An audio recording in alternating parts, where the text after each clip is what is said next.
एक बार कुछ बंदरों को एक बडढ़े से पिंजरे में डाला गया और वहां पर एक सीढ़ी लगाई गई।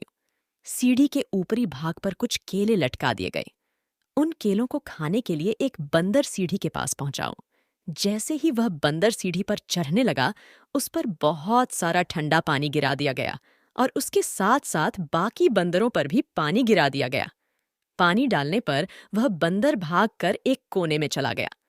थोड़ी देर बाद एक दूसरा बंदर सीढ़ी के पास पहुंचा। वह जैसे ही सीढ़ी के ऊपर चढ़ने लगा, फिर से बंदर पर ठंडा पानी गिरा दिया गया और इसकी सजा बाकी बंदरों को भी मिली और साथ साथ दूसरे बंदरों पर भी ठंडा पानी गिरा दिया गया। ठंडे पानी के कारण सारे बंदर भागकर एक कोने में चले गए। ये प्रक्रिया चलती रही और जैसे ही कोई बंदर सीढ़ी पर केले खाने के लिए चढ़ता, उस पर और साथ साथ बाकी बंदरों को इसकी सजा मिलती और उन पर ठंडा पानी डाल दिया जाता। बहुत बार ठंडे पानी की सजा मिलने पर बंदर समझ गए कि अगर कोई भी उस सीढ़ी पर चढ़ने की कोशिश करेगा तो इसकी सजा सभी को मिलेगी और उन सभी पर ठंडा पानी डाल दिया जाएगा। अब जैसे ही कोई बंदर सीढ़ी के पास जाने की कोशिश करता तो बाकी सारे बंदर उसकी पिटाई कर देते और उसे सीढ़ी के पास जाने से रोक देते। थोड़ी देर बाद उस बड्ढे से पिंजरे में से एक बंदर को निकाल दिया गया और उसकी जगह एक नए बंदर को डाला गया। नए बंदर की नजर केलों पर पड़ी ही हूं।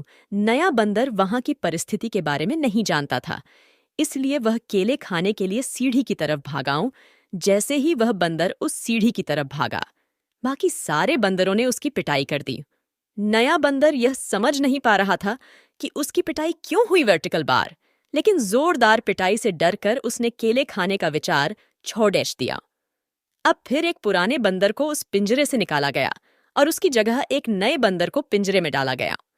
नया बंदर बेचारा वहां की परिस्थिति को नहीं जानता था, इसलिए वह केले खाने के लिए सीढ़ी की तरफ जाने लगा और यह देखकर बाकी सारे बंदरों ने उसकी पिटाई कर दी। पिटाई करने वालों में पिछली बार आया नया बंदर भी शामिल था, जबकि उसे यह भी नहीं पता था कि यह पिटाई क्यों हो रही है। यह प्रक्रिया चलती रही और एक एक करके पुराने बंदरों की जगह नए बंदरों को पिंजरे में डाला जाने लगा। जैसे ही कोई नया बंदर पिंजरे में आता और केले खाने के लिए सीढ़ी के पास जाने लगता तो बाकी सारे बंदर उसकी पिटाई कर देते। अब पिंजरे में सारे नए बंदर थे जिनके ऊपर एक बार भी ठंडा पानी नहीं डाला गया था।